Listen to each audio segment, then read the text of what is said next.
Bienvenue. Merci d'être ici pour la projection de Narvalo saison 2.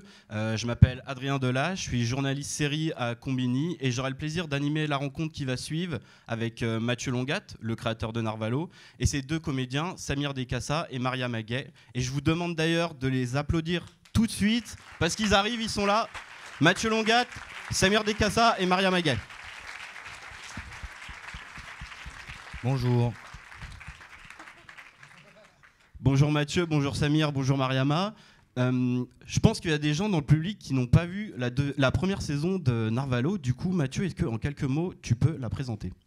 Oui, bonjour, merci d'être là tout le monde, ça fait plaisir. Alors je suis éclaté en pitch, mais en gros, à chaque fois on se retrouve dans un groupe d'amis, il y en a un qui part dans une anecdote et on va le suivre dans son anecdote. Voilà, c'est un pitch éclaté, mais ça va ? C'est nickel. Éclaté clair. On va découvrir tout de suite 2 épisodes de la saison 2 de Narvalo. On se revoit juste après. Bonne séance et à tout à l'heure. Bonne projection.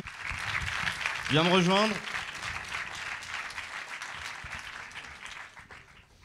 Et ces deux comédiens, Samir Dekassa et Maria Maguet, s'il vous plaît, rejoignez-moi.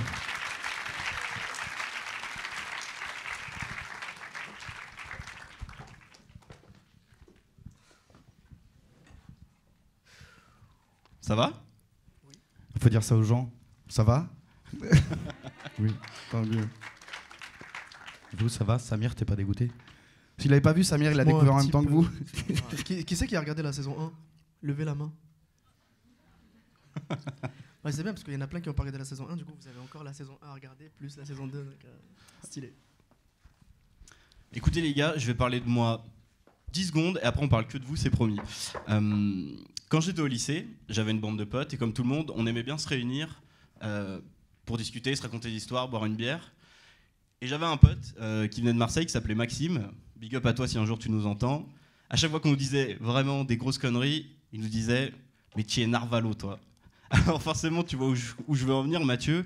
D'où ça vient le terme Narvalo et comment tu te l'es réapproprié pour en faire un concept de série ? Alors, je crois que ça vient de la communauté gitane à la base.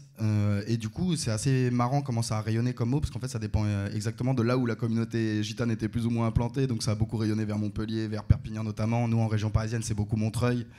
Et après, c'est devenu un peu plus... J'ai l'impression que tout le monde a commencé à se le péter un peu dans les 10 dernières années. Là. Et effectivement, il y a cette idée-là de Cassos ou de Schlag. Nous, on disait Schlag, par exemple, dans 78. Mais bref, de schlag bienveillant à qui il arrive dont on se réjouit des infortunes au quotidien, quoi. Voilà. Au début de chaque épisode, on peut voir un panneau inspiré de galères réelles, ce qui fait un peu penser à des fois ce qu'on voit dans certains films, je pense à Fargo des frères Cohen ou certaines productions horrifiques de Blumhouse, inspirées de faits réels ou d'histoires réelles, et ici c'est inspiré de galères réelles. Mais du coup, ces galères, elles reposent sur des expériences personnelles ou des légendes urbaines ou un peu des deux ? Non, c'est quasi que de... Don Juan, c'est le seul épisode qui se base pas sur une histoire réelle, là, le deuxième que vous avez vu. Sinon, c'est tous. Dans la saison, il y en a une qui est une légende urbaine, c'est l'histoire du caca, pour ceux qui ont vu. Et sinon, non, c'est que des. Ça part d'anecdotes réelles. Il y en a qui sont quasi exactement l'anecdote telle qu'elle s'est passée. Il y en a d'autres où je vais prendre juste la fin et je vais tout réécrire ce qui se passe pour arriver à ce point-là. Mais globalement, non, c'est. Je vais pas chercher très loin. Voilà. Vraiment. Samir et Mariama, est-ce que vous pouvez nous parler un peu de votre casting et à votre avis, qu'est-ce qui vous a plu, Mathieu, qu'est-ce qui t'a plu dans leur jeu en fait ? Ces deux, ils ont des qualités très différentes, mais c'est deux incroyables comédiens pour moi. Mariama, je la connaissais déjà d'avant de Narvalo, donc je savais que je la ferais jouer dans la saison 1 de Narvalo. Parce que voilà, je trouve qu'elle est... qu'elle a une lumière et qu'elle a à la fois un truc très ancré dans une réalité et en même temps une élégance, enfin un mix de ça qui est assez rare. Samir, je le connaissais pas du tout. Et l'histoire du permis de conduire dans la saison 1, c'est vraiment arrivé à un ami, un proche, quoi. Et du coup, j'avais une idée un peu préfixe, je l'imaginais un petit peu comme le personnage de la vraie vie, qui ressemble pas du tout à Samir. Et Samir, il est venu, j'ai vu son casting, j'ai dit c'est bon, on l'a, Aziz, oubliez mes critères, c'est bon, là, c'est lui. Et il a vraiment... il s'est réapproprié le truc en le transcendant, quoi. Donc voilà, il y a des fois tu cherches l'acteur qui va correspondre à ce que tu as écrit, il y en a d'autres où tu dis ok, il raconte autre chose, mais je préfère à ce que j'avais projeté. Donc Samir, ça a été ça, vraiment. Merci. Vous êtes bien là ? Profitez. Et Samir et Mariama, justement, à quel point vous vous sentez proche de vos personnages ? Ah là là, mon Dieu. Oh, c'est moi qui commence. Bonjour tout le monde, merci pour ce que tu viens de dire Mathieu. Alors moi je suis pas dans la saison 2 en fait, hein. Moi je fais partie de la saison 1 pour ceux qui l'ont vu dans l'épisode avec Déborah Lecumena qui parle de l'accouchement avec son mec alcoolique. Juste pour savoir qui a vu la saison 1, pardon, tout à l'heure vous avez dit... Ah ouais, donc vous n'êtes pas beaucoup en fait de la saison 1. D'accord. Ah ouais, ok. Donc la plupart du temps, la plupart vous n'avez pas vu la saison 1. Moi je connaissais déjà Mathieu avant même d'avoir tourné Narvalo saison 1. Effectivement, on avait une envie commune de travailler ensemble. Et moi j'ai pas du tout été proche de mon personnage en saison 1. Enfin voilà, il a fallu rentrer dedans et puis c'était magnifique à la lecture déjà quand on lit les épisodes, parce que beaucoup de gens pensent que c'est très improvisé, que Mathieu pose des caméras en banlieue et qu'il fait, mais pas du tout, hein. Tout est extrêmement écrit au cordeau. Tout ça sort de sa petite tête de génie, quoi. Voilà, c'est ça. Donc tout est vraiment écrit, tout est très maîtrisé. Et nous, c'est un régal, en fait. Les comédiens, à la lecture, on lit, on rigole. Et après, on a juste à se réapproprier l'histoire. Et on a voulu aussi travailler ensemble sur la saison 2. Malheureusement, on s'est loupé parce que j'étais sur un autre projet. Mais c'est merveilleux de travailler avec lui parce que c'est une tête qui tourne, il est hyper créatif, il écrit, il réalise, il joue dedans, et voilà, c'est son projet, c'est son bébé, et puis à chaque fois que nous on rentre dedans... Ah oui, et il chante aussi à la fin du générique. Full mégalo, sur la saison 2, full mégalo. Voilà, c'est ça, donc non, nous en fait, c'est juste un régal en tant que comédien, quoi. On lit, on absorbe, et on joue, et on fait honneur à sa plume, voilà. Et Samir, il en dira des meilleurs. Parce que... Ce concours de sucettes, là... Ah, on y va. Mange direct le micro, frérot. Je pense qu'elle a tout dit. D'ailleurs, en attendant la sortie de la saison 2, essayez de regarder la saison 1 parce que franchement, il y a du level et je vous envie pour ceux qui l'ont pas vu. C'était trop cool. Moi, je pense, je l'ai toujours dit, c'est le rôle sur lequel je me suis le mieux amusé dans tout ce que j'ai fait. Parce qu'il y a un truc de liberté, il y a un truc où tu te laisses aller en fait à l'essence de l'acteur même et tu le laisses accaparer le texte comme il le sent, comme à sa taille en tout cas. Donc voilà, moi je me suis grave amusé et voilà quoi. Il y a Mariama qui veut parler encore. Pardon les amis, excusez-moi, je reprends la parole juste pour dire que Samir est récurrent, hein, c'est-à-dire qu'il a ouvert la saison 1 de Narvalo, mais magnifiquement bien, donc vraiment si vous n'avez pas vu la saison 1, foncez. Et là du coup il ouvre encore la saison 2, voilà, super bien, sur 2 registres complètement différents, donc vraiment les gars, saison 1 quoi. Merci Mariama. Voilà, écoutez, je sais pas si c'est un peu gênant, mais j'espère que ça vous a plu et que vous êtes reconnus dans les histoires, peut-être, ou pas. En général, on se reconnaît pas nous, mais on reconnaît des potes. On a tous des amis qui ont eu la même histoire. Enfin bon. Mariama, tu parlais d'improvisation justement, et Mathieu, je sais que tu en as fait beaucoup quand tu étais plus jeune avec la troupe des juniors de Trappes. Du coup, je me demandais quelle place tu laisses justement à l'improvisation pour tes comédiens. Aucune. Non, j'exagère. En fait, il y a un truc de timing aussi, c'est-à-dire que ça, c'est pas du tout. Enfin, j'espère que c'est pas trop palpable à l'écran, mais en gros, on a très peu de jours de tournage et du coup, on va très vite. Donc, en fait, j'adorerais quasi doubler les journées et faire l'autre moitié que en impro, mais on a rarement le temps. Donc, ça va plus être et on répète quand même, on se voit au moins 1 fois ou 2 fois avec les comédiens avant de tourner.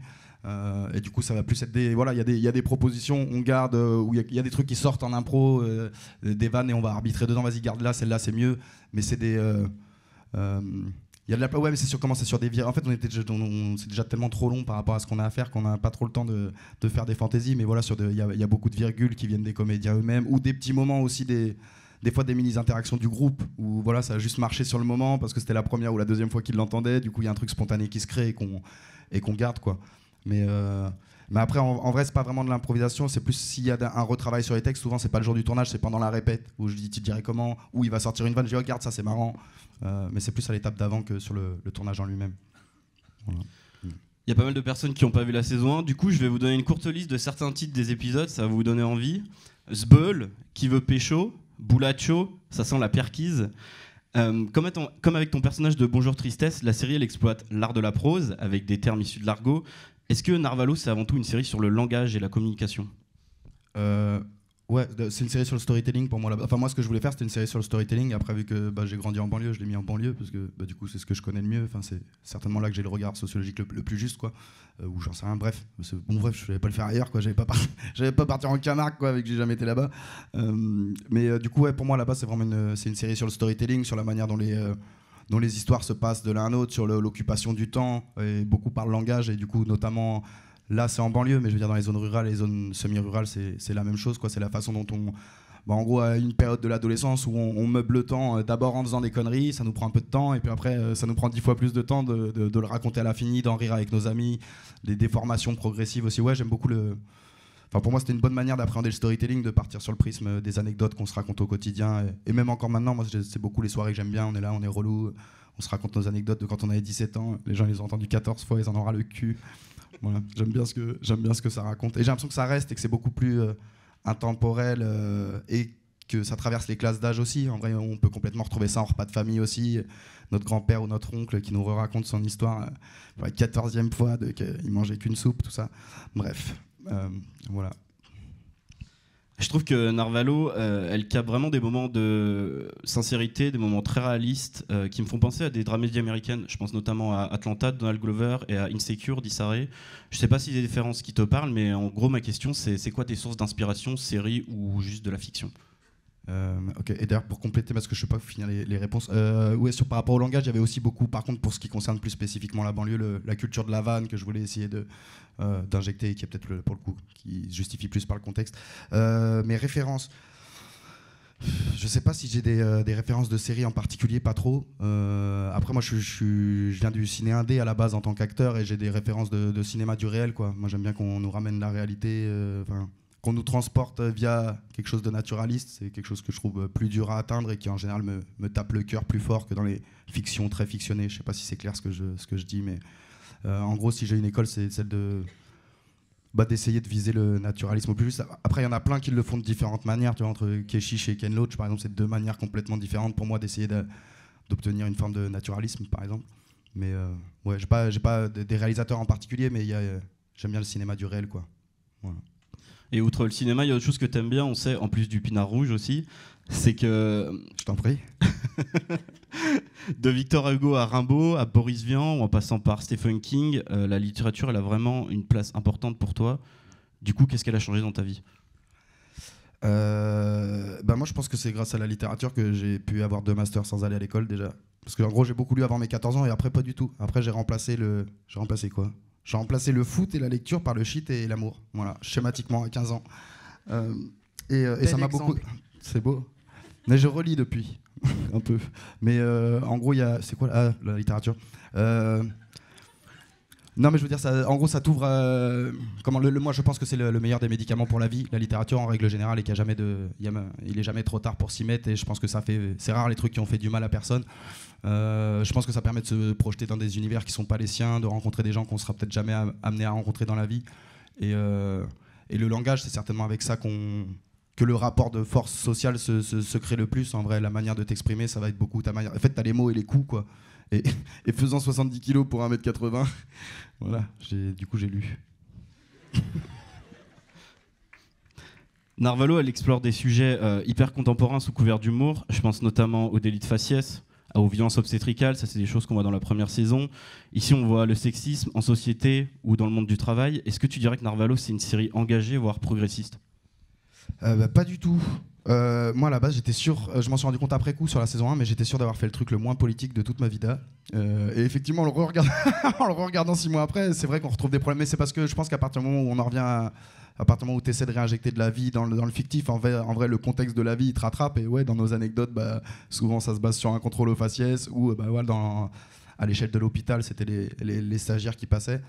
Donc il n'y avait vraiment pas de volonté de ça.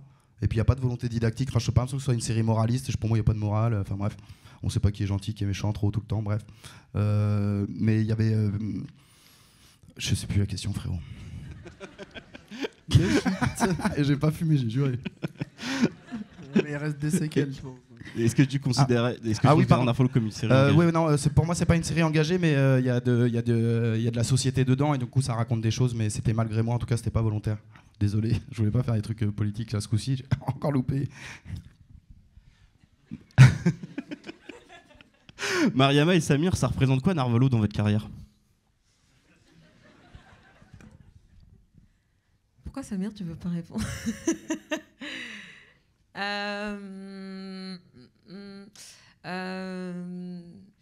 Comme je disais un peu tout à l'heure, c'est vrai qu'on m'a posé la question tout à l'heure. Narvalo, moi déjà, ça m'a permis d'aborder la comédie.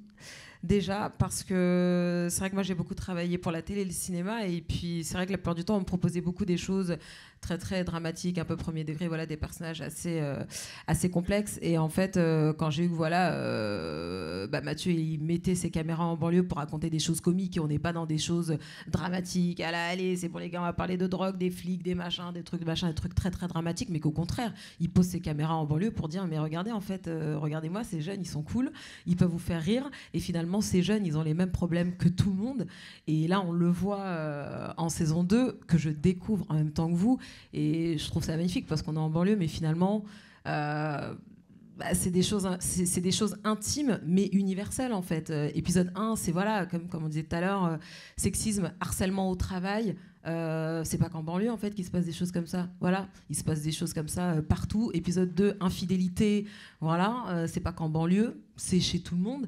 Et moi, Narvalo, moi, c'est venu à un moment de ma carrière où Mathieu, il m'a fait confiance en disant meuf, en fait, tu peux aussi faire rire, quoi. Donc je te vois aussi dans cet univers-là. Donc voilà, c'est très cool pour moi à ce moment-là d'aller aborder ça. Et toi, Samir?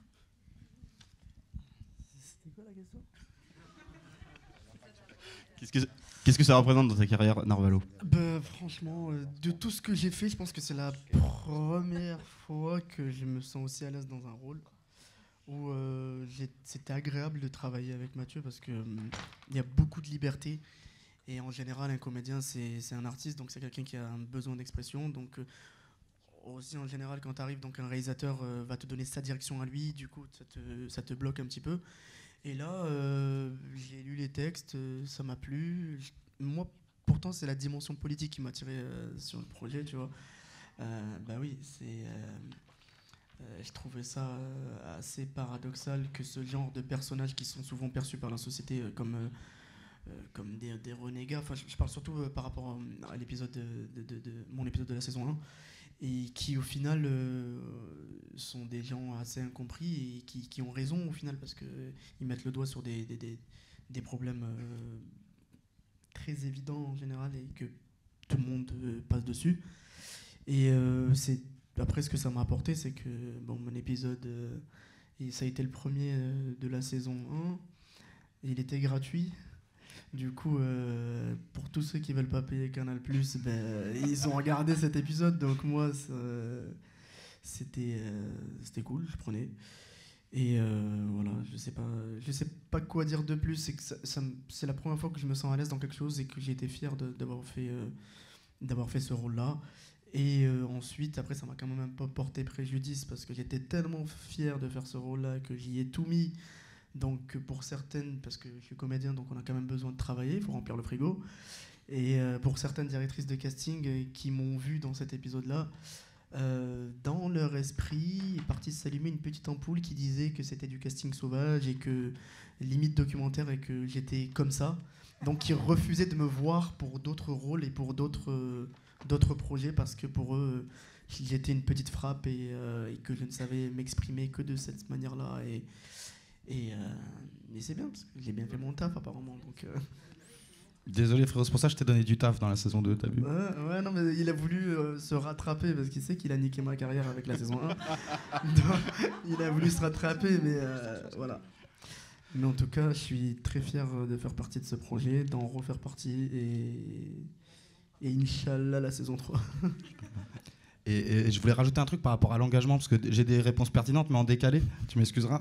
En vrai, il y avait un truc qui était politique, moi, que je voulais créer, et qui était une volonté, c'était de rendre la compagnie des banlieusards enviable, parce qu'on en fait toujours une présence hostile, etc.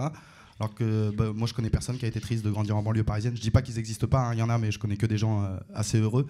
Et j'avais pu remarquer ça, moi, à un moment donné. Voilà, j'ai traîné avec toute typologie de groupes, mais j'ai été avec des groupes assez rus, etc. Et des fois, on se retrouvait dans des soirées parisiennes où tout le monde nous regardait avec défiance. Et à la fin de la soirée, tout le monde était autour de nous en train d'écouter nos anecdotes. Et ça m'avait beaucoup marqué, ce truc-là de comment les histoires permettent de transcender aussi les classes sociales. Parce que voilà, une bonne histoire, quelle que soit la typologie de l'interlocuteur, il va la manger. Et du coup, ce truc-là est l'espèce de science entre guillemets. C'est pas du tout que lié à la banlieue, mais de réussir à maintenir quelqu'un en haleine sur une anecdote, je trouve que c'est une forme d'expertise qu'a la banlieue. Et j'avais envie de rendre la compagnie des banlieusards appréciable, quoi. En banlieue, souvent on n'a plus rien à perdre. Ouais. Donc, du En coup, général, c'est là où on veut fuir. Oui, Dès que t'arrives dans un film en banlieue, c'est qu'il faut partir. Et puis quand il t'arrive des choses comme ça, t'as juste envie de... Parce que tu sais que ça arrive aux autres, t'as juste envie de dédramatiser la chose en la racontant, en riant. Et souvent, c'est, voilà, comme on disait tout à l'heure, nos plus mauvais souvenirs qui restent des souvenirs. En général, c'est ceux qui restent et qu'on se raconte plus tard et tout. Donc nos plus mauvaises expériences, je sais pas, quand on a crevé en sortant d'une boîte de nuit ou qu'on s'est pété la jambe, je sais pas, plein d'anecdotes comme ça, qui au final, sur le coup, elles nous rendent malades, mais un an plus tard, c'est le truc qu'on s'amuse à raconter dans les repas de famille ou aux amis et tout. Et c'est tout un art que de raconter son histoire et d'intéresser les gens à qui tu vas le raconter. Et en plus de ça, tu racontes un truc qui t'est arrivé de tordu. Donc au moins, t'espères provoquer des rires et que les gens se prennent d'empathie pour toi et tout. Donc c'est un art qui est très bien maîtrisé en banlieue en général. On est venu au terme du rendez-vous malheureusement, mais j'aimerais quand même te poser une dernière question, Mathieu. Sur monter à ta première vidéo en tant que Bonjour Tristesse publiée sur YouTube, 27 janvier 2014. Tout à fait. Et tu disais à la fin, en t'adressant à ton public, petit train-train de merde, essayez de trouver un sens à votre vie, ça peut plus durer, ça peut plus durer. Est-ce qu'aujourd'hui, 7 ans plus tard, Mathieu Longat a trouvé un sens à sa vie à travers la fiction et l'écriture ? Alors moi j'ai un sens à ma vie, c'est d'être à la retraite à 35 ans, ce qui est un sens très, très droit que j'ai depuis mes 14 ans, mais je me suis accordé 2 ans de plus à cause du Covid, voilà. Donc j'ai jusqu'à 37 ans désormais. Mais sinon moi j'ai pas beaucoup je suis quelqu'un qui est assez dénué d'ambition et ça me réussit plutôt. C'est quoi dénué d'ambition En gros j'ai pas d'ambition quoi. Toi moi tu me mets à la plage avec 30 € par jour au Maroc et un surf, je suis très heureux. Il va sortir un album, le mec il écrit, mais ça n'empêche pas, mais du coup quand je fais des trucs c'est pour les bonnes raisons. Dénué d'ambition, pardon. J'ai pas d'ambition. Enfin, j'adore faire. Non, mais j'adore faire de l'art et tout. Et tant qu'on me laisse travailler libre, j'en ferai toute ma vie. Mais genre, moi, je fais ça de base. L'art. Après, s'il y a des gens qui me payent pour le faire, tant mieux. J'apprécie. C'est pas plus désagréable. Je vous le cache pas. Moi, je suis assez heureux, entouré genre d'amis à la plage, tout ça. Genre, je suis un beauf. Quoi. J'ai pas d'ambition. Moi, je fume. J'en ai rien à foutre. Donc voilà, il y a du cinéma à l'infini dans la télé. Maintenant, j'ai acheté un rétro pro. Je suis très heureux. Donc bref, tout ça pour dire. Mais sinon, je suis très content. Justement, du coup, j'étais pas forcément voué à avoir une vie qui avait de la signifiance parce que, étant un peu nihiliste et tout ça. Et je suis très heureux aussi de pouvoir. Là, du coup, l'art, il s'articule avec des trucs que j'aime, qui sont très différents, qui me permettent de. En plus, moi, ce qui me manquait beaucoup, c'est le collectif. À la base, je viens de l'improvisation théâtrale. Après, on avait une troupe de théâtre, tout ça. Moi, je voulais faire les trucs à plein et voilà, je me suis retrouvé solo. Et du coup, Narvalo, c'est aussi un bonheur de retravailler de manière collective, de recréer des énergies collectives. Et aussi ça qui a été très frustrant dans le ciné indé pour moi, de voir des putains de pépites de comédiens qui sont utilisés nulle part en fiction française, alors que bon, le niveau de la fiction française, c'est pas le football français, hein, faut pas se mentir. Je parle des acteurs français en général que je vois dans ma télé et que je trouve beaucoup plus mauvais que vous en moyenne. Et que je m'explique pas que enfin je trouve que c'est cool parce que ça sert les gens les voient que c'est des bêtes d'acteurs, du coup après je les retrouve dans d'autres fictions, du coup les autres fictions elles sont un peu moins nulles et c'est agréable quoi. Et parce que j'ai beaucoup de mal avec la schématisation des choses dans le cinéma français, que ce soit vis-à-vis des acteurs ou des réalisateurs d'ailleurs, mais il y a un truc qui dans le mode de sélection entre guillemets qui a un impact direct sur la qualité de nos œuvres et voilà, ça me saoule. Donc donc tout ça, pourquoi je raconte ma vie Est-ce que j'ai du sens dans ma vie? T'as vu, t'as voulu faire court, frérot? Loupé la conclusion. Tout ça pour dire, ouais, je suis très heureux tant que je fais ce que je veux dans la vie. Et c'est le cas, donc j'ai de la chance. Voilà. Je pense qu'on peut les applaudir très fort. Merci beaucoup.